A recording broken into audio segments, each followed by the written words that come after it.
Okay, ayan. Magandang araw po sa ating lahat at panibagong vlog, panibagong updates na naman ang ating gagawin ngayon. Heto, una nating pag-uusapan ay itong balita na sobra pong nakakahiya ito sa bansang Pilipinas. Okay? Nakakahiya po tayo sa buong mundo. Abangan nyo ha, ito yung unang topic natin kung bakit nakakahiya po itong balita na ito patungkol sa Pilipinas. Okay? Ito, pangalawa nating pag-uusapan ay itong mga senador natin ngayon. Mas lalong napapaiyak dito sa mga, mas lalong pinaiyak pala ang mga senador natin. Mas lalong pinaiyak itong mga House of Representatives, mga crooks dyan sa House of Representatives. Abangan nyo, bakit? Okay? At pangatlo natin pag-usapan ay itong mga tuwadkom dyan, mga crooks dyan sa House of Representatives. Pumalag sa sinabi ni Cheese Escudero, yung binalita natin kahapon, di ba? Na si Cheese Escudero ay hindi sunod-sunuran kagaya ng mga congressman diyan sa House of Representatives, di ba? Nainsulto sila dito eh. At heto pa, ipapakita ko sa inyo itong video ni Representative Ortega na ipinagtanggol niya itong si House Speaker Martin Romualdez. Ayan, mamaya ipapakita ko yan. Ito, update kay Congressman Arnie Teves, no, na naghain na siya ng not guilty plea, no, not guilty plea sa kasong illegal possession of explosive. Okay? Mamaya, panoorin natin yan at i-react natin. At ipapakita ko rin sa inyo itong video ni Rowena Guanzon, no? Na nagsalita na po ito at hinamon itong si Bongbong Marcos na binatikos niya yung admin at hinamon pa nga niya itong si Bongbong Marcos na magpa-drug test. Okay? So, ito yung mga pag-uusapan natin.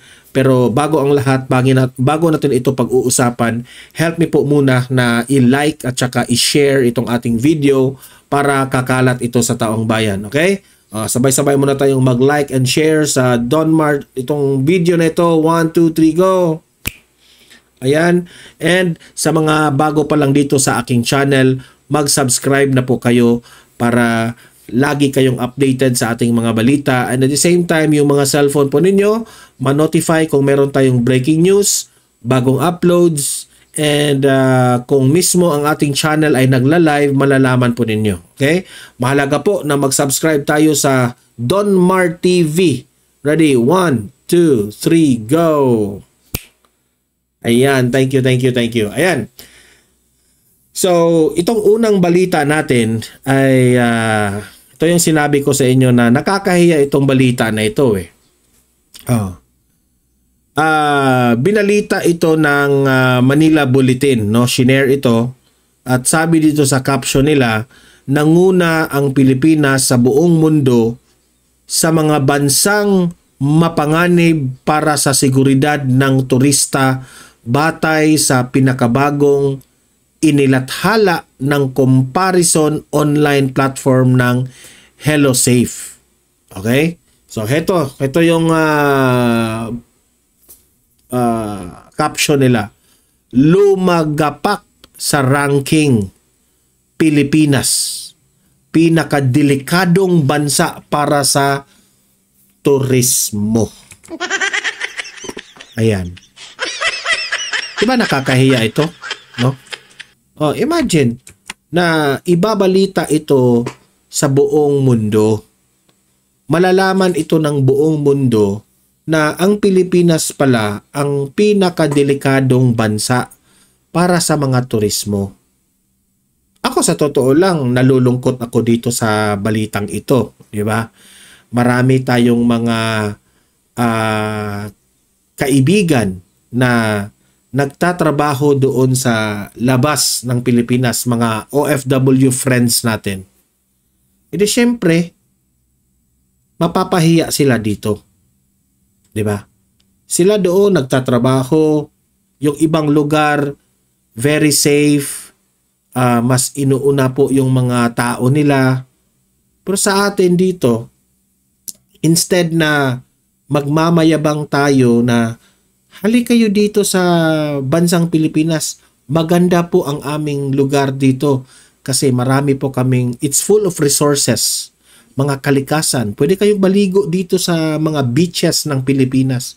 Di ba? Pwede tayong mang-iingganyo dyan ng mga foreigners.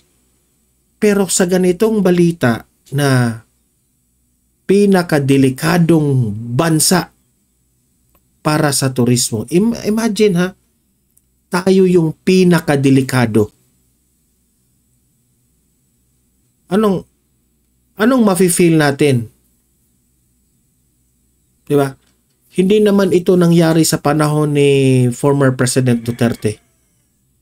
Si former President Duterte noong panahon na siya ay naging presidente, una niyang sinolve ang problema sa airport natin, yung Tanimbala.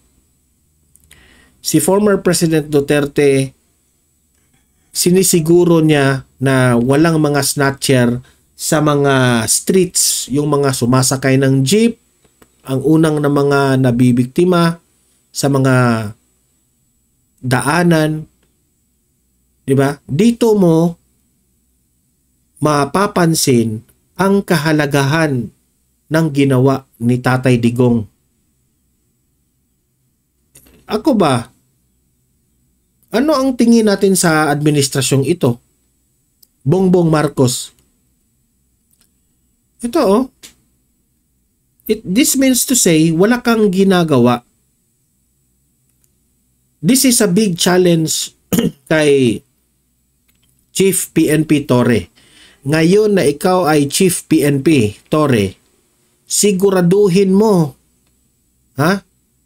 na tatatak ang record na ikaw yung pinaka galing na Chief PNP na ma-eradicate itong mga ang dami ng mga snatcher dyan sa Maynila, dyan sa mga daanan. Pati nga si Mayor Isko nagrereklamo na, di ba? Ngayon, si Mayor Isko,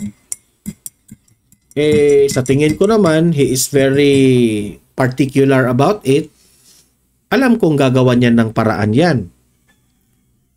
Ito, duda ako rito ha, nagresulta ito sa leadership ni Marcos. Wala akong ibang pagbibintangan kundi si Bongbong Marcos. Kasi he is very weak. He cannot control. Natatawa nga ako 'di ba? Yung picture nila nung doon sila sa GMA Kamuning ng MRT kasama yung first family. Sabi ko sa sarili ko, bakit inuuna mo itong MRT na yan, yung mga 3+1, 1+3, I'm not wala akong knowledge particularly about it, pero bakit inuuna mo yan? Mas unahin mo muna ang problema natin sa seguridad ng ating bansa, especially yung mga tao. So, ito, sigurado ako na itong balita na ito, bababa talaga ang turismo natin. Matatakot sila dyan. Ang Pilipinas pala yung pinakadelikado. Di na tayo pupunta dyan sa Pilipinas. Nagpaplano pa naman kami. Sasabihin ng mga foreigners, nagplano pa naman kami na mag-vacation dyan sa Philippines. Paano sila mag-vacation kapag makita nila itong balita na ito? 'Di ba? Sasabihin na naman ninyo akong fake news dito. Paano naging fake news ito? Binalita ito ng Manila Bulletin. Ayan klarong-klaro yan Lumagapak sa ranking Pilipinas pinakadelikadong bansa para sa turismo. Kasi kung napapansin nyo, let's take for example dito sa amin paglapag nyo sa airport, nakaabang na yung mga drivers dyan. Di ko nga alam kung anong mga drivers yan saang organization sila naka-link. maraming mga balita na itong mga foreigners na ito ay inuuto ng mga driver. Hinuhut-hutan sila ng malaking pera kapag sasabihin, oh, saan ka pupunta, sir? Where are you going? Oh, ganon yung mga drivers. Oh, instead na yung magbayad lang siya ng 100 pesos kasi malapit lang yung maraming beses na yan nangyari eh. Di ba? Oh, hinuhututan. Pinagbabayad ng 1,000 pesos. Sobrang madali lang. Oh, merong mga ganyang mga nangyayari. Isa yan ha. Oh, bakit delikado ang mga foreigners o pupunta sila dito? Sana naman ang gobyernong Marcos, ang administrasyong Marcos, bigyan nyo ng aksyon ito. Okay? Oh, bakit? Dapat instead na magalit kayo kayong mga kapulisan, kayong administrasyon, instead na magalit kayo dito sa balita na ito, you must be challenged. Oh, hala. Oo nga. Ibalik natin yung dignidad natin sa ibang bansa. Diba? Dapat disiplinado tayo. Yung mga kriminal dyan na lumalaganap dyan sa mga nasa daanan, hindi na sila takot ngayon because our government is too lenient. Noon, hindi ka nga pwede dumura.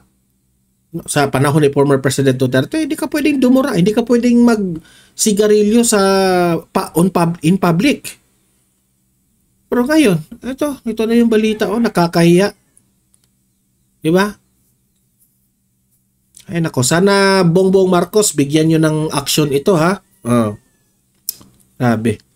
Ito, sunod natin pag-usapan itong mga senador, lalong pinaiyak itong mga crocodile dyan sa House of Representatives. Ito, panoorin natin. Lumabas magkakaibang posisyon ng mga senador sa proseso ng impeachment kay Vice President Sara Duterte.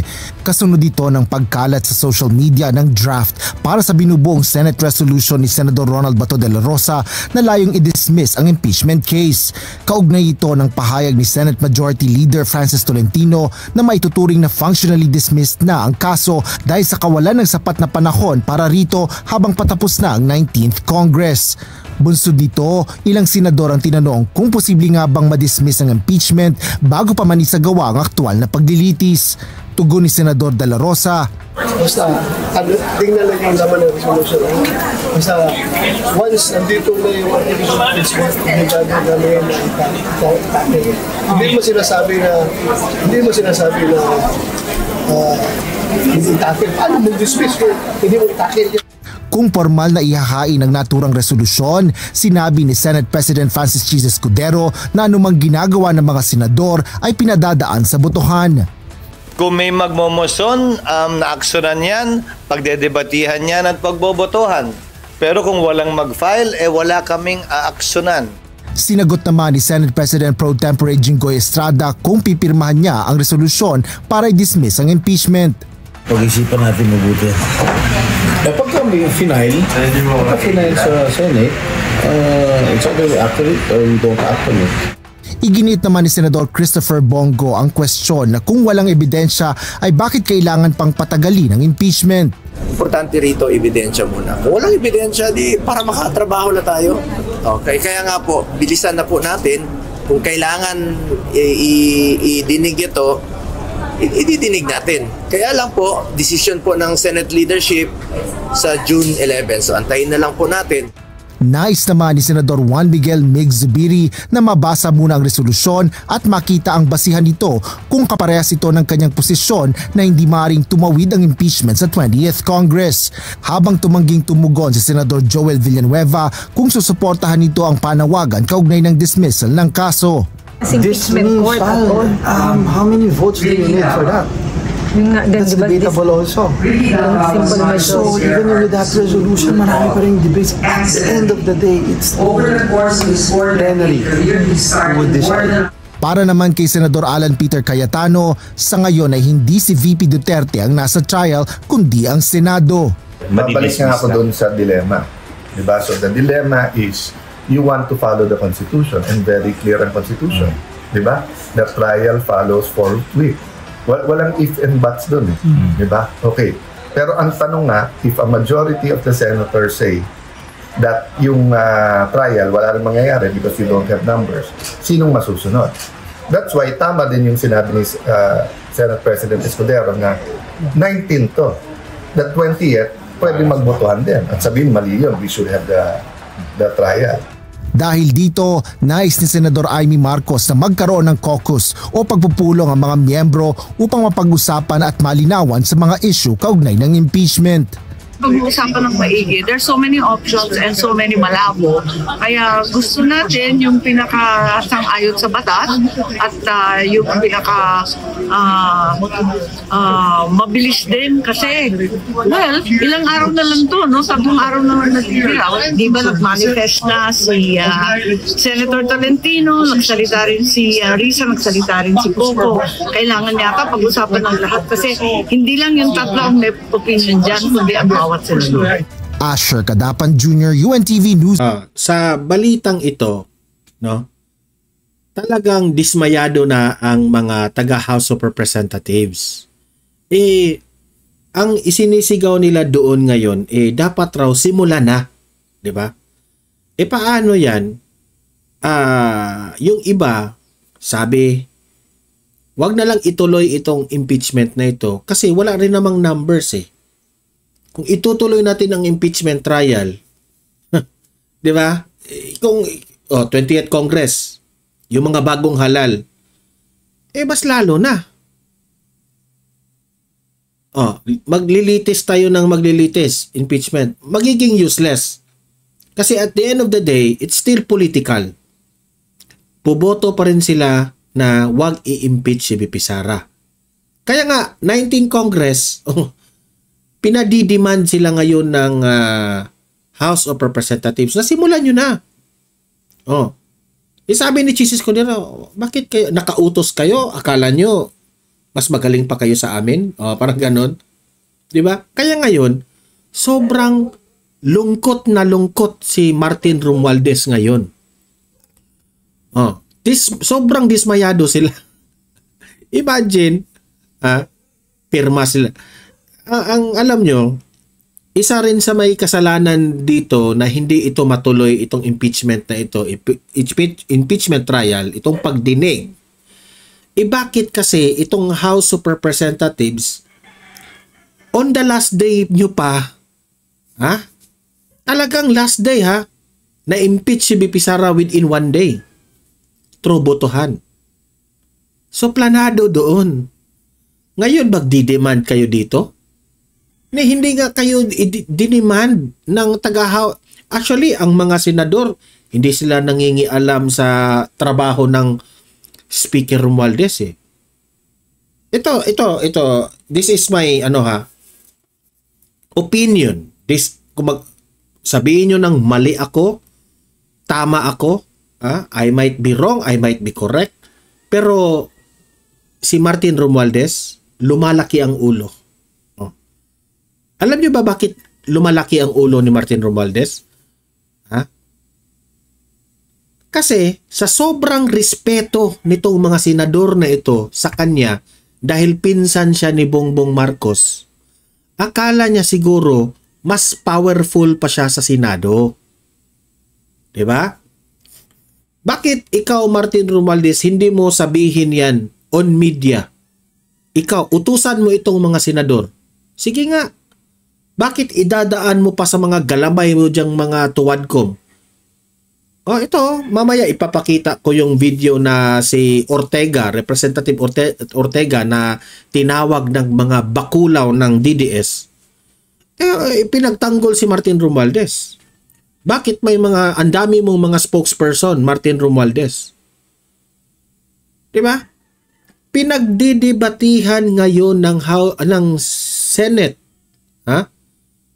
ng Senado, kung itutuloy ba natin ito, 19th Congress, 20th Congress, at the end of the day, useless. Okay? kahit anong sasabihin natin dyan, yung unconstitutional, blah, blah, blah, blah, blah, blah, magiging useless pa rin. Walang numbers, ika nga, sabi ni Senador Alan Peter Cayetano. Gusto niya trial eh. Si VP Sara naman, nakaabang lang siya kung matutuloy ba ito o hindi. Atat na nga si VP Sara na matuloy yan eh. Kasi bloodbath nga ang gusto niya eh. Diba? So, kayong mga taga House of Representatives, especially kayong mga Tuwadcom, Tricom, at yung mga kaalyado ni Martin Romualdez, yung mga makabayan black dyan, huwag kayong masyadong mayabang. Yun lang ang akin ha, huwag kayong masyadong mayabang. Respetuhin nyo kung ano ang magiging desisyon ng Senado. Okay? Kasi magkahiwalay kayo eh. Hindi kayo pwede mangingialam sa mga desisyon ng senador. Kasi it's not only 1 or 2 senators ang ayaw. Silang lahat halos nga parang ayaw, parang ma-dismiss na talaga itong impeachment na ito eh. Diba? It's not 1, it's not 2, but the majority of them buti nga, pinigyan pa ito ng pansin. In a perspective sa taong bayan naman, kaming taong bayan, ayaw namin na merong impeachment trial kasi pera na naman yan ng taong bayan ang gagamitin dito. In every trial dyan, pera yan. Okay? At kami, naniniwala kami na wala talagang kasalanan si VP Sara. So useless yung trial dyan. Diba? At the end of the day, hindi pa rin ba i-impeach si VP Sara? Dapat nga kayong matakot kasi merong i-expose si VP Sara na mga kabalastugan dyan sa House of Representatives. Yan ang delikado. Eto. Wait, patuloy muna natin to. Rescue. Ito, ipapakita ko itong mga taga House of Representatives. Pumalag sila sa sinabi ni Chis Escudero. Ito. Pumalag ang ilang kongresista sa patutsada ni Senate President Francis Escudero sa mga hindi yun patutsada, talagang sinabi niya. Miyembro ng Kamara de Representantes. Ayon sa Senate President, trabaho umano ng ilang mambabatas na maging sunod-sunuran kay House Speaker Martin Romualdez kaugnay ng impeachment case laban kay Vice President Sara Duterte. Pero hindi ganito ang trabaho ng Senado. Ginawa ni SP Escudero ang pahayag sa gitna ng mga... Ako, this is my own opinion. If Bongbong Marcos wants change sa Pilipinas, kasi ang ginagawa niya ngayon, ang kanyang gabinete, ang kanyang pinagbibintangan na may parang kaunting hindi masyadong maganda ang aking mga gabinete. Kaya pinakortesi resignation niya, di ba? At the end of the day, na-retain pala halos lahat. 3 lang yung tinanggal. If itong si Bongbong Marcos gusto ng tunay na pagbabago sa Pilipinas, ang unang-unang niyang gagawin, tanggalin niya si Martin Romualdez sa House of Representatives. Yan ang una. That's my own opinion Yan ang pinakauna. Gusto mo ng change, Bongbong Marcos? Ang sagabal sa gobyerno mo, yan itong House of Representatives. Yang leader na yan. Mga issue ng antala sa impeachment proceedings. Ang mga kongresista tila nasasanay na diktahan ang Senado kaugnay sa gusto nilang mangyari sa impeachment. Pwes kung trabaho ng ilang mambabatas na maging sunod-sunuran kay Speaker Romualdez na gusto, klaro, itong impeachment na ito, hindi namin trabaho yan sa Senado. Correct. Diba? Sila sunod-sunuran sila. Bakit magdidiman kayo? Ikaw, Martin Romualdez, ikaw yung puntahan mo itong Senado. If gusto mo. Kasama mo pa yung Tuwadcom. Puntahan niyo itong Senado. Ipilit niyo. Hindi ko rin trabaho yan bilang tagapangulo ng Senado. Hindi po ang makabayan ang sunod-sunuran sa Speaker of the House. So, hindi sunod-sunuran. May picture pa nga eh. May picture pa na, sunod-sunuran kayo eh. Ha? Nag-meeting kayo kay Speaker. Uto. Sunod-sunuran. Sunod-sunuran. Sabi ni Cheese. House. Huwag i-divert sa iba-iba pang mga issues, ano? Kundi sagutin. Hindi dinivert. Ang sabi ni Cheese, huwag kayong makialam. Hindi po dinadivert. Ha? Yang gusto nyo, kung hindi nyo makukuha, huwag kayong iyak. Di ba? Kung ayaw ng Senado, huwag kayong magpupumilit. Di ba? Hindi po makokontrol ninyo. Sino ba kayo? Who are you to para utus-utusan itong Senado? Who are you? Ha? Who are you? Ayon kay Tatay Digong, sino ka? Di ba? Prosecutor ka ba?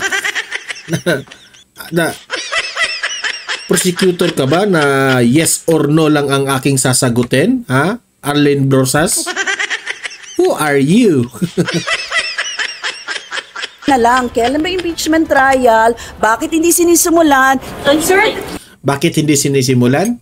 Kasi ayaw nila.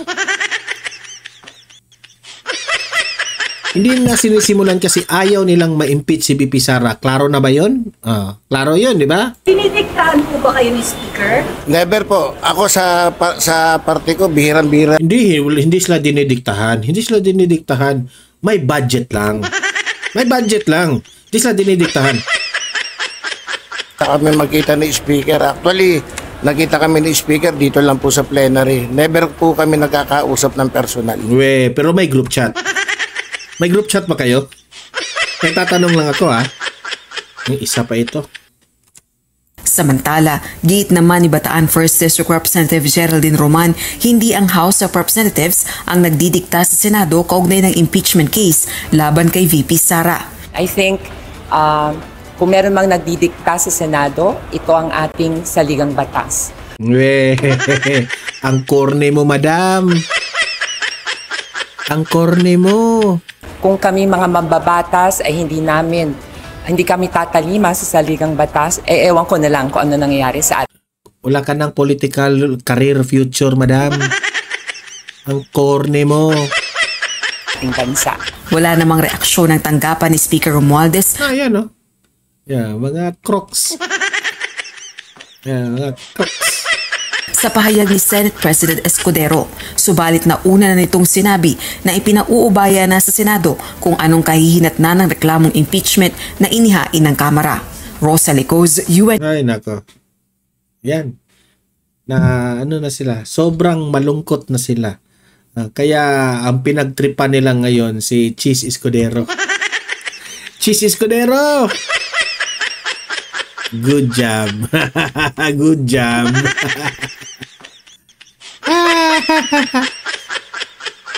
Ito. Si Representative Ortega naman. Pakinggan natin Ipinagtanggol si Martin Romualdez. Na ang speaker ay ang leader namin dito sa Kamara. Inamin niya, di ba? Leader nila sa Kamara. Sino ba namang hindi re-respeto kay Martin Romualdez, di ba? Dami yung budget yan He is our source of guidance and inspiration. Source of guidance? Source of guidance. Nagtatanong lang ako Source of guidance or source of money? A speaker is source of guidance at saka source of money. Ay, nakakatawa itong bakulaw na ito. Pero sabi ko at the end of the day, andyan po ang Constitution at kami po ang mga congressman, meron naman po kami kanya-kanyang pananaw. May kanya-kanya rin pananaw.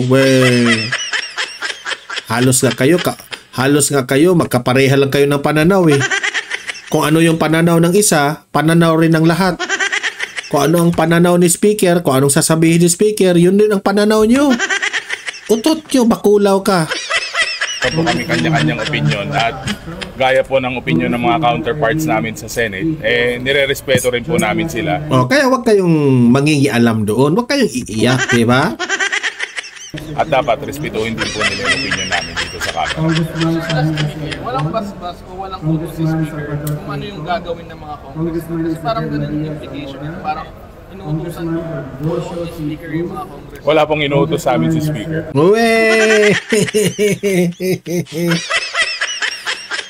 So, kung walang inutos si Martin Romualdez sa inyo, so meaning to say, nagpapa-impress kayo. Di ba?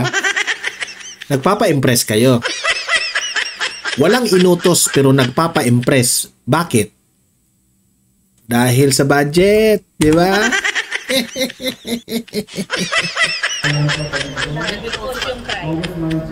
Wala. And it also undermines sa parang Speaker lang yung may gusto ng impeachment. Hindi naman po ganun. Sabi ko nga, may kanya-kanya pong pag-iisip ang mga congressman. At siguro naman po, hindi naman po tatagal ng ganyan yung mga kasama natin dito sa camera. Sorry, camera ako ng camera. Ang dami kasing camera. Yan. Kasi kung scripted yung mga pinagsasabi mo, may tendency, ano ka talaga, magkamali ka ng mga sinabi mo. Di ba? Huwag ka magsinungaling. Hindi naman po tatagal sa like kanya-kanya po kasing districts, hindi naman po magiging seasoned politicians yan kung the mere na susunod na lang po sila sa isang batas. Kailangan po ang decision natin at the end of the day nanggagaling po sa mandato ng taong bayan. At sabi ko nga, ano ang mandato? Nanggaling raw sa mandato. Ano yung nasa survey ng Pulse Asia Survey, di ba? 50+% ang nagsasabing ayaw nila ang ng impeachment ni VP Sara, di ba? Yun ang mandato. Kaya kayo iyak na lang kayo. Yung comment ko po, di ba? So wala na talaga sila. Parang I think no, ano na kayo, Despedida party.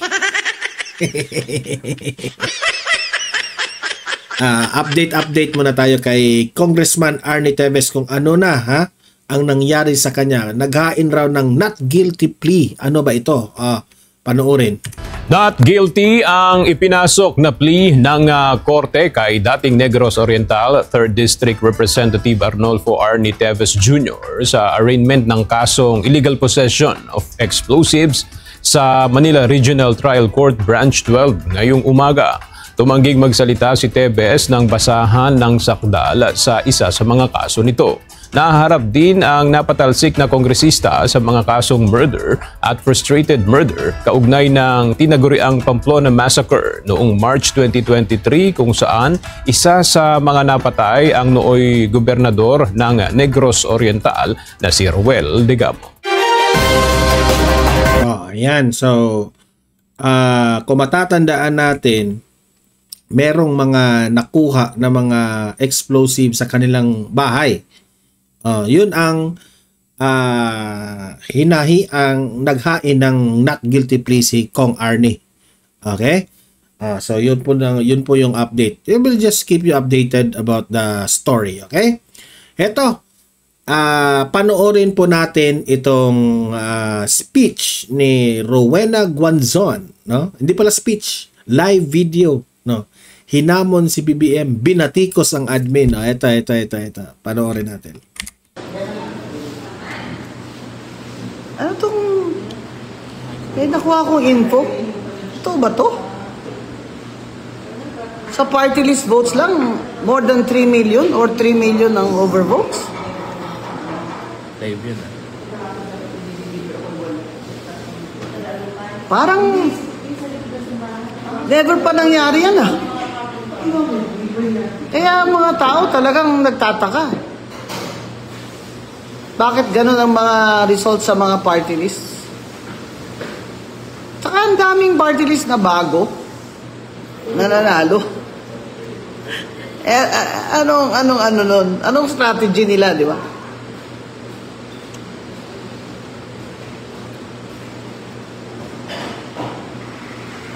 ang mga nanalong party list, lalo na yung matataas ang boto, ay yung mga political dynasty na party list. Yung mga party list na mga congressman. Bakit? Alam naman natin kung bakit. Dahil sa AIX, TUPAD, AKAP, ayan pa. Kaya Secretary Gatchalian, tigilan na po yung AKAP. Huwag po ibigay yan sa mga congressman ang control dyan. Dapat ibigay po yan sa mga Senior Citizens Association, sa mga PWD Association, para naman klaro yung standard. Kung sino ang makaka-receive niyan, ay yung talagang poorest of the poor, tsaka yung mga hindi talaga na kaya magtrabaho. Kasi that was supposed to be. Pinasok nila yan as a social safety net. Oh, tapos ginawa nilang ayuda. Ang lalaki ng mga katawan, no? Pinapay pa yung 5,000 pesos. Nakita ko eh. Wala namang pandemic. Oh, wala namang pandemic. Namang baha sa kanila. O bagyo. Secretary Gatchalian, Sec. Tigil na po yung pagbibigay ng mga ayuda na ang mga barangay captain ay present. Ang mga barangay venue ay may mga tarpaulin na mga party list na mga congressman. Nakita mismo ng tao ko doon sa isang bayan sa amin eh. May picture ako eh. Ayoko lang magkaso kasi tatamaan yung kapitan doon eh, sa barangay na yon. Pag kinasuhan ko yun, sino naman ang makakasuhan? Di ba yung barangay captain? Speaking of barangay, tuloy ba? Tuloy ba yun? Barangay? Ano? Tuloy ba yung barangay election? O, total, nagamit nyo na naman sila sa election eh. Oh. Sabi ng friend mo, si Kong Rufus, mukhang i-delay kasi 8 billion na yung gas. 8 billion. I-delay na naman nila. Eh di yung term of office ng mga barangay officials, unli na. Hindi na mapapalitan yung mga hindi tama. Abay, kung ganito, dapat itong mga professional sa barangay, mga kababayan, tumakbo kayong kagawad dyan sa barangay nyo, mga professionals, doktor, engineer, mga NGO leaders, tumakbo po kayo para kahit doon man lang ay masimulan natin yung pagbabago. Pati corruption sa barangay ay talamak na din. Pati sa SK, talamak na din. Pati yung barangay ID clearance, sinisingil. ID clearance, sinisingil ba yun? May budget na dun, diba? Ba't may bayad yun? Di ba papel lang yan? Clearance lang yan, papel lang yan tsaka inka. Di ba maintenance on operating expense lang yan? Ba't yun naman papabayarin pa yung tao sa ID as a clearance? Sumusobra naman. Walang OR. Sumusobra naman kayo. Oh. Wala naman palang official receipt yun pag pinapabayad yung mga tao sa kanilang barangay clearance. Dapat kung wala kayong OR, wag di kayo sumingil. Mga kababayan, wag po kayong magbayad. Pag wala po kayong resibo, at i-post nyo po sa mga Facebook nyo na hinihingan kayo ng bayad na walang resibo. Kailangan na po tayo talagang labanan natin itong corruption. Secretary Gatchalian, Sec, nagamit na yung DSWD funds ng mga ayuda, ginamit na ng mga politiko, lalo na ng mga congressman. Nagreklamo. Siguro naman ngayon ay pwede na po. Strictuhin nyo na yung guidelines dyan. Hindi po barangay captain ang magre-recommend, hindi kahit sinong politiko dyan. Dapat po yung mga PWD Association, senior citizens, solo parents, yung mga ganun na po. Total, organized naman yung mga yan dyan eh. Para alam po ng tao na karapatan nila yan. Kung ganyan ang sektor nila, karapatan nila yan. Hindi po yung nililimos sa kanila ng kanilang congressman. Kung makabigay yung mga yan, akala mo pera nila, mahiya naman kayo. Alam mo, kakapal yung mga congressman kayo, mga walang hiya kayo. Hindi yung lumabas lang si Imbornal, binigyan ng 80,000. Oh, sino? 80,000 lumabas si Sir, makukuha kayo dyan, ha? DSWD, ginamit na naman kayo pang-epal dyan ng mga politiko. Makukuha kayo dyan, disallowed dyan, ma'am, sir. Kailangan mag-release ka ng pera, merong specific public purpose, public interest. Ano yan? Nakaka-cure ba yun ng poverty? Isang tao, binigyan mo 80,000? Nakakasolve ba yun ng poverty dyan sa barangay niya? Ay, mga tao, ayaw na magtrabaho. Sa imbornal na lang daw sila titira. Pambihira kayo. That's illegal na disbursement ng pera ng bayan. Ano ba yan? Bayad naman kami ng bayad ng tax. Kahit na nga hirap na yung government employees, 32% ang flat rate sa tax sa mga empleyado. Yun nga sinasabi ko eh. Kung nanalo kami sa P3, yan ang aking panukalang batas eh. Instead na 32, ang government employees, kalahati na lang. 15% lang dapat binabayad. Kasi hindi naman tumataas ang sweldo nyo ng ganun kataas eh. Sa government employees eh. Bawat taas din yung income mo, income tax mo. Wala rin. Napupunta lang din balik sa gobyerno. Naninanakaw lang naman din nila. Yung panukala mo, yung National Drug Testing Day. Ay, yung National Drug Testing Day ko. Ano kayang, kaninong birthday kaya dapat na lagay ko yun, ha? Kaninong birthday? Oy, sumagot kayo dyan. Mga bata! Mga bata! Mga kapitri! Mga kakambing! Sumagot kayo. Kaninong birthday natin itataon ang National Drug Testing Day? Ako, payag ako. Pag nag-hair follicle test si VP Sara, sasama ako. Pero kasama dapat din si BBM. Di ba? Kasama Vice President eh. Dapat sama din ng President kung totoong fight drugs tayo. Fight drugs. Tsaka para maka-encourage din yung mga nasa baba. Oo, pag nakita lang Presidente nag-follicle test drug test, lahat. Magna-drug test din. Nahiya sila, di ba? President at Vice President na mismo. Kaya noon sa COMELEC commissioner ako eh. Gusto ko talaga i-attach yung mga salin eh. May dumaan pa Gusto ko talaga yung mga salin na yan, i-attach yan sa Certificate of Candidacy. Para malaman natin, nung nagsimula kayo dyan, nag-congressman, wala kayong shares of stocks, wala kayong mga kondo, wala kayong isa lang kotse nyo, wala kayong kotse. After 9 years, ang dami nyo nang yumaman dyan, mga congressman. Mahiya naman kayo. Mahiya naman kayo. Tingnan nyo mga tao sa imbornal nakatira. Meron bang country sa Asia na sa imbornal na nakatira mga tao? Wala! Kahit yung pinakamahirap na bansa sa Asia. Di ba, bebe? Sabi ni Dior, Ama, pinakamahirap na bansa sa Asia. Hindi sa imbornal na nakatira mga tao.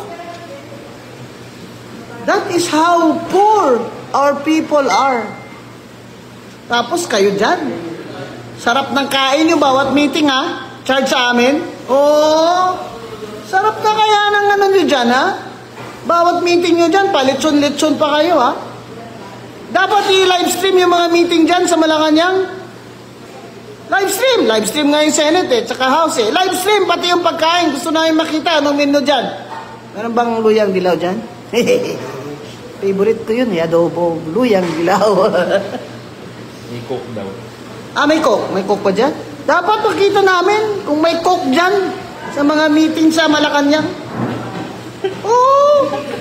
Kasi sumusobra na eh. Hindi nyo naman nasa-stop yung corruption, di bawasan yung sweldo nyo. Lahat ng member ng cabinet, lahat ng may sweldo ngayon, sa gobyerno na hindi local government is national agencies, head of agencies, tsaka government corporations, members of the board, ng mga PhilHealth, ganyan-ganyan. I challenge you.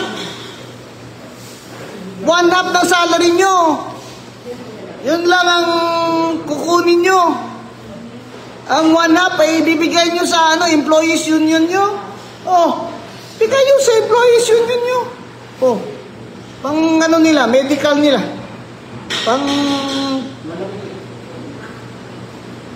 Pang emergency nila dyan. I challenge you. Kalahati ng sweldo nyo. Tapos, sabihin nyo sa amin kung sino kayo, magkano dinodonate nyo every month dyan sa employees union nyo, at kayo ipapalakpakan namin. Wala rin naman yung mass resignation. Yan. Yung problema ngayon yung mga ini-employ dyan ng gobyerno, nila-appoint ng presidente, walang sense of sacrifice for the country. Bulsa nyo lang iniisip nyo. Kala naman, talino-talino nyo dyan. Paupo kayo sa mga posisyon na tigpa 5 million a year kayo. Tama ma'am, di ba? Kahit mag-piso sweldo sila, malaki pa rin kinikita nila. Laki ng kita sa mga allowance, sa mga extraordinary expense. Ano ba yan? Convert to cash? Paano na pala impeachment? 3 years. Titiisin pa namin kayo another 3 years. Bago mag-eleksyon. Na ang eleksyon naman ay halos hindi na ito tunay na eleksyon dahil puro vote buying naman. Vote buying ng political dynasties na nasa posisyon ngayon mga senador at mga congressman. Yan dapat itanong Kaya, kung COMELEC should reform. Kayo ang with due respect sa aking mga colleagues yan sa COMELEC lalo na kay Che. Kayo ang gatekeeper dyan ng party list Pinag-approve nyo lahat ng mga registration. Kaya ayan, puro political dynasty. Puro proxy. Anong ginamit nila? Ginamit nila pondo ng bayan. Ayuda galore. Ayuda to the max. Tsaka unli vote buying. Yun. Sabi nila, sour grapes, Attorney Guansong, kasi talo siya. Bago pa kami dito, nung nanalo kami last time, ganito na ako magsalita. Mga magnanakaw kayo. Walang nagbago sa akin. Naka-t-shirt pa rin ako ng ganito sa loob ng bahay ko. Ito lang ang bago. Ano do yung impeachment? Bagong papi. Impeachment? I already said that before. That impeachment is not going to work. Bakit nyo pa i-impeach si VP Sara? Sabi ko. Sa kadami-dami ng trabaho nyo, kayong mga senador at congressman, lalo na yung mga congressman, kadami-dami ng problema ng bayan, unahin nyo pa talaga ang pagpapatalsik sa Vice President. Sinabi ko na yan noon pa. Ano naman pala ang ebidensya nyo? COA? Nakita ko yung testimony ng COA auditor sa House. Nakita ko sa video Anong sinabi niya?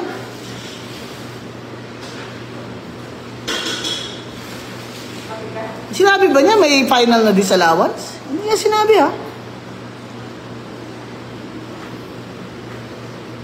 Ang mga congressman lang doon sa committee na yon ang nag-interpret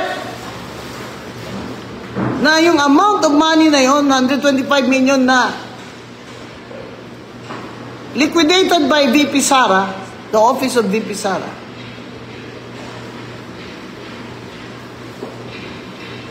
is an illegal disbursement and therefore a betrayal of public trust. Ang layo naman. Ang dami nyo naman dyan Pahingi yung ubas dyan. Dahil nakakatikim lang ako ng ubas pag wala ako sa bahay. Bawal ito sa diabetic. Nahuli ka, naka-live. Ay, Doc! Sorry, Doc! Sorry. Isa lang, Doc. Isa lang. Sino ba nagsabi? Ang sabi ng mga congressman, Na-liquidate niya yan in so many days lang, 125 million. Therefore, it's an illegal disbursement. Binuksan ang envelopes na liquidation receipts. Trabaho ba yan ng House of Reps? Ang mag-audit ng confidential funds? Eh kayo nga dyan, extraordinary expense yun, pinipirmahan nyo lang, walang resibo eh. Oo. Di ba totoo? Magkano? Kami hindi nyo pinaupo tatlong taon ha. Speaker, 3 taon hindi nyo ako pinaupo ha. Magkano sweldo ko doon?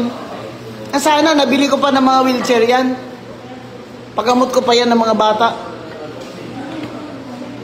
3 taon. Magkano extraordinary expense doon? Kaya mo siya dinimanda sa Supreme Court. Ay kaya nga, kami nagmandamos na sa Supreme Court. Wala na kaming choice dyan.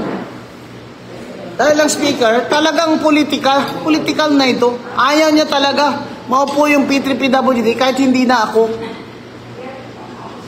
Hindi naman ako nauupo eh. Si Dr. Ilagan naman eh. Yun ang sabi ng Supreme Court eh. Yun ang sabi ng Comelec eh. Ayaw niya pa rin. Matatapos na. June 29, tapos na yung term.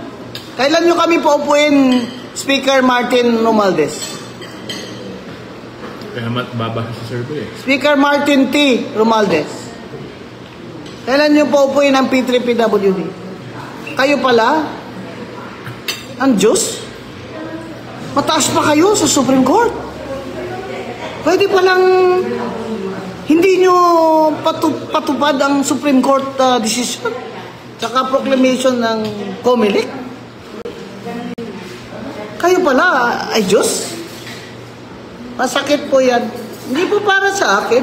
Kundi para po sa mga persons with disability at ang mga senior citizens na disabled na, mga batang may kapansanan. Masakit po yan sa amin, sir. Taas na kaya sa survey ngayon? Masakit po yan sa amin, sir, na hundreds of thousands naman ang bumoto sa amin. Kahit ngayon, na hindi kami umabot doon sa 63 seats, we still got 215,000. Walang vote buying yan, ha? Tumayo kayo doon sa Luneta. Magsabi kayo, mga congressman, hindi ako nag-vote buying ng party list ko. Oh. Tara, tayo tayo doon. Baka manalo lang dyan, kabataan party list eh. Taas sa survey ni Speaker. Anong survey ni Speaker? 6%. Ang taas oh, 6%? For President. Alam nyo, ang pinakamalakas na kalaban ni VP Sara, si Speaker Martin T. Romualdez. Kaya dapat naman sana maging generous siya. Alin dyan? Kanina bang survey ito? Oh. Maging generous naman siya na siya. Lahat ng kapangyarihan nasa kanya na. Lahat ng kapangyarihan nasa iyo na. Pero dahil inapi mo yung mga taong may kapansanan, pobre, bulag, mga batang hindi makahinga dahil may butas yung mga puso nila. May sa impyerno ka pa rin pupunta. Impyerno. Anong sabi sa niya sa'yo dati yung nakita kayo na he will support PWD, di ba? Oo. Nung hindi pa nag-file yan si Cardema, dun sa lunch ng party list, yan, nibita din naman ako doon. Sila nga ni Kong Sandro ang nagpa-picture sa akin sa likod ko eh. Diba? Siyempre, lola nyo, hindi naman makatayo-tayo. Kamaston pa nga eh. Sila nga nagpa-picture sa likod ko eh. Tsaka sinabi niya, alam nyo, kami ni Speaker, hindi naman kami nag-away eh. Taga-UP yan eh. Upsilon Sigma Phi. Hindi kami nag-away. Ang laki ng taas ng tingin ko dyan noon. Talino niyan si eskwela. English speaking. Sinabi ko sa kanya eh, Speaker, yung PWD committee ay ad hoc lamang po yun. Baka naman pwedeng gawing permanent committee yan para sa amin. Ay, nag-promise ka sa akin, Speaker ah. Ipaparesolusyon mo, gagawin mo permanent committee. Yun pala, hindi mo ako pinaupo dahil anti-Marcos ako. Ano ba masama sinabi ko? Ano ba unity? Kala ko ba unity na?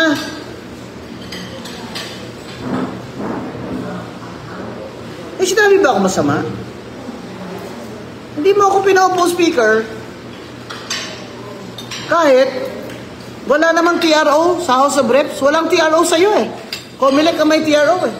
Eh, ang kini-question doon, yung qualification ko. Pwede na yun sa HRET eh. Pinaupo mo na sana kami. Hanggang matanggal kami ng Supreme Court kung tatanggalin mga. Pero ano ang desisyon ng Supreme Court? Na nanalo ang P3PWD at may karapatan kami sa isang seat. Kahit na late na, 6 months na lang bago mag-eleksyon. Kaya kami sinutusan ng Supreme Court na wag lang si Commissioner Guanzon ang representative. Pwede iba. Kaya ginawa namin, nag-comply kami sa Comelec. At binigyan kami ng Certificate of Proclamation in the name of Dr. Camille Luansing Ilagan from Batangas. At nag-oath sa judge si Dr. Ilagan. At pumunta dyan ilang beses.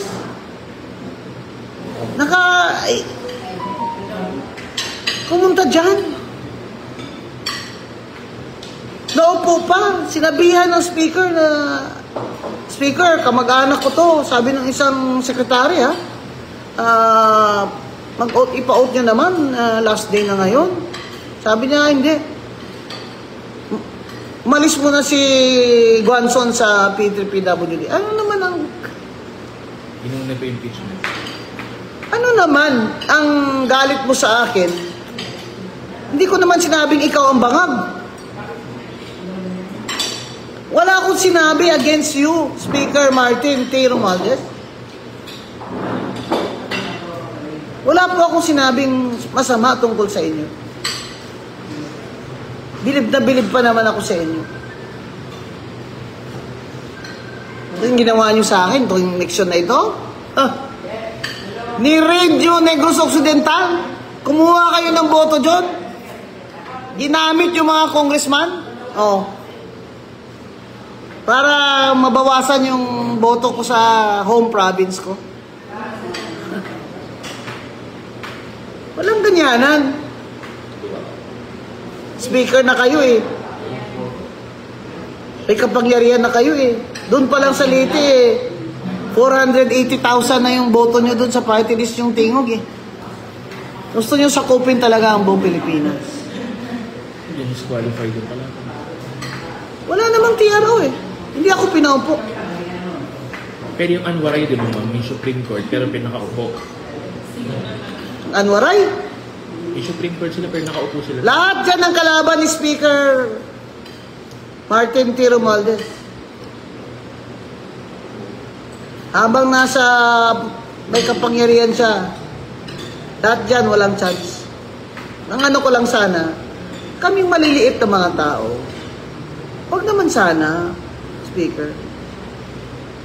Sana po ay pagbigyan nyo na kaming mga maliliit na tao. Kasi dyan po nasusukat ang greatness eh.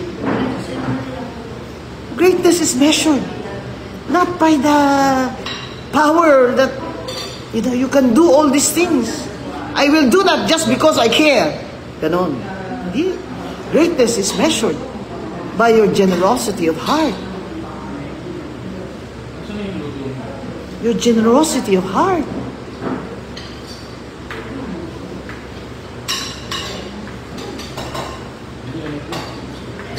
Yan ang problema. O ngayon, impeachment? Impeachment? Sinabi ko na from the start. Hindi dapat nag-impeachment. Itinuloy pa rin ni Speaker.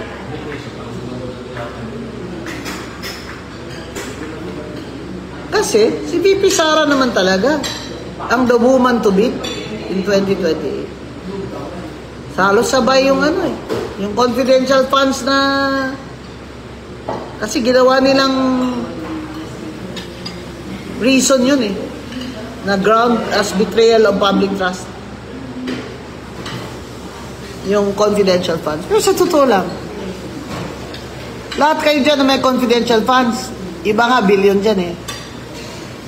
Pinabuksan ba ng House of Reps ang inyong mga envelope? Hindi, di ba? So what does that say of the House of Representatives in that committee?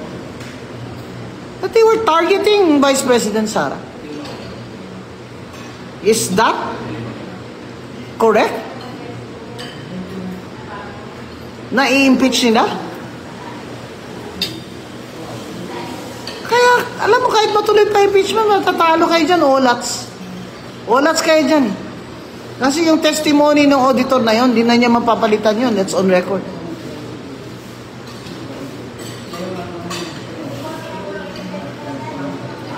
Speaking of, kaya,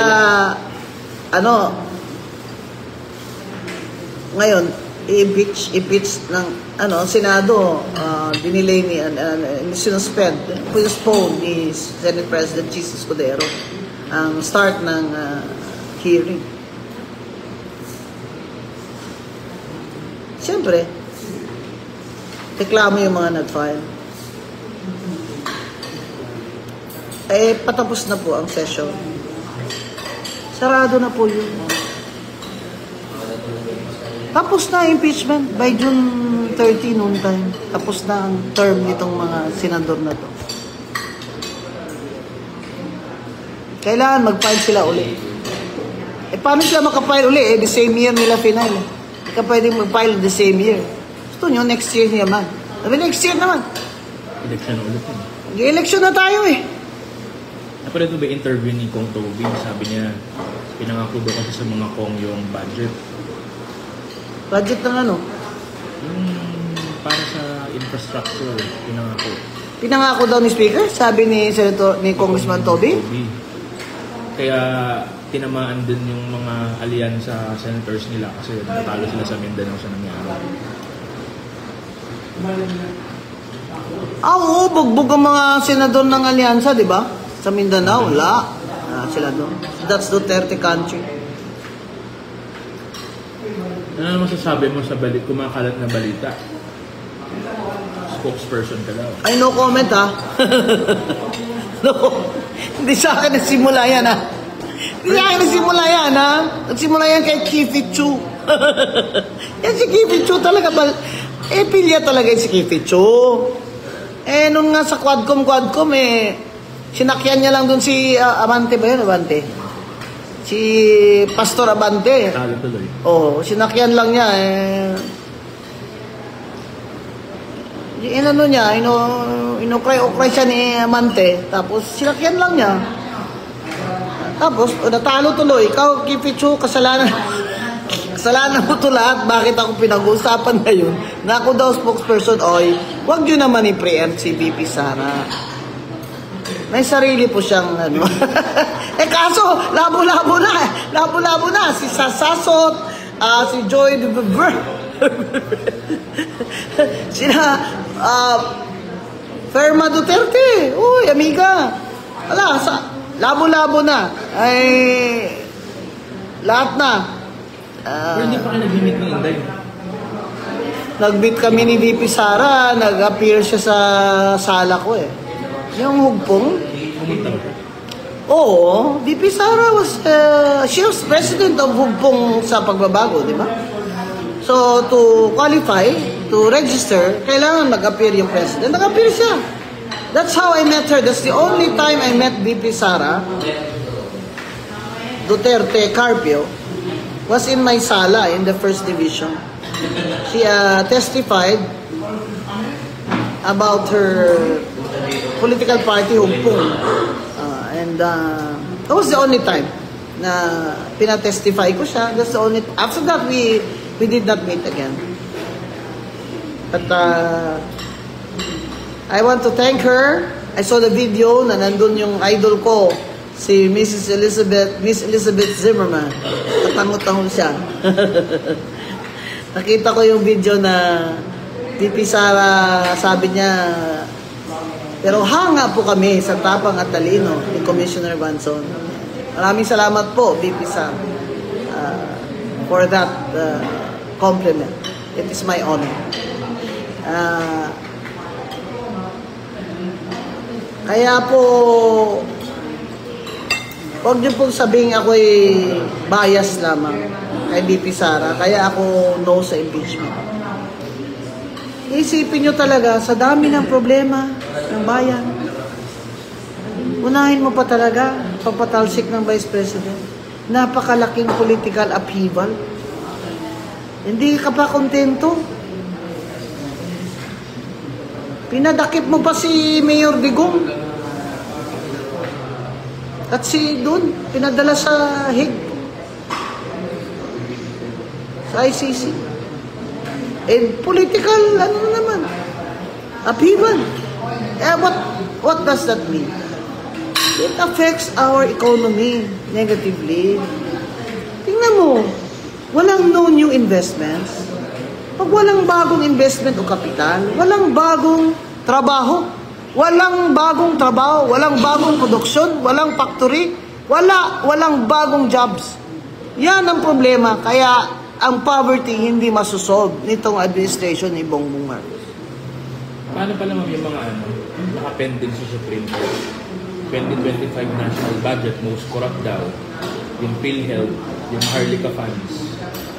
Kita mo yan, yung pinakahinablang gobyerno, ito na. Maliban pa dun sa mandamos namin against Speaker Romualdez. Biro mo, General Appropriations Acts being questioned in the Supreme Court. PhilHealth, yung 89 billion dyan natin na binabayaran sa PhilHealth. So, Harlika. Maharlika funds na wala namang investment, milyon-milyon ang sweldo. O ngayon, nag-invest siya sa isang mining company. Mukhang love na love nyo, feel na feel nyo talaga yung mining dyan, ano? Kasi ang dami nyo naman dyan sa Congress. May mga mining companies kayo, eh. Alam nyo, ang hirap talaga dito sa Pilipinas ngayon. Kontrolado ng mga business interests, cronies, dynasties, ang ating ekonomiya through Congress. Tataas yun naman ang tax namin sa capital gains tax. Yung Netflix, tumaas na. Netflix, kaming mga PWD, Netflix na lang yung aming dahil hindi naman kami makalabas ng bahay na. Ay tax na. Ang question nila sa'yo, Mon. Ang hirap talaga ng buhay ngayon sa Pilipinas. At bawat eleksyon, parang nakakawalang pag-asa na. This is the worst election sa vote buying. The worst na dinaanan ko. Speaker, this is the worst election sa vote buying. At marami pong congressman ang guilty dyan. Kaya sana po, imbestigahan nyo rin sila. Hanggang sa muli nating pagkikita, mga kababayan, mga akla. Sagutin mo doon yung question nila. Anong question? Anong plano ni Rowena Guanzon sa susunod na 3 taon? Ang unang plano ko ngayon ay magpa-lab test. Dahil yung doktora ko ay galit na sa akin. Kailangan magpa-lab test, kumusta ang diabetes, kumusta ang cholesterol, kumusta... Kaya may bago akong papi. So I have nurturing, I have loving companion. This will help me with my blood pressure. Diba? Yan po. At pahinga ng konti. Pagkatapos po, itong taon na ito, start pa lang sa July, meron na tayong Disability Awareness Week sa July. Kaya simula na po, gagalan na naman ako. Pero... hindi na po ako doon sa Leyte. Never ako pupunta dyan sa teritoryo ni Speaker. Pupunta ako dyan kay Congressman Richard Gomez at kay Mayor Lucy Torres. Makiki-hello lang po ako dyan. At sa mga kaibigan ko na advocates, sa mga mayor na mga advocates po ng PWD Rights, July po ang National Disability Awareness Act. Salamat po. Paki-share lang po nitong ating conversation ngayong araw. Maraming salamat. Mama Bing po ito. Attorney Rowena Guanzon po ng P3 PWD Party List.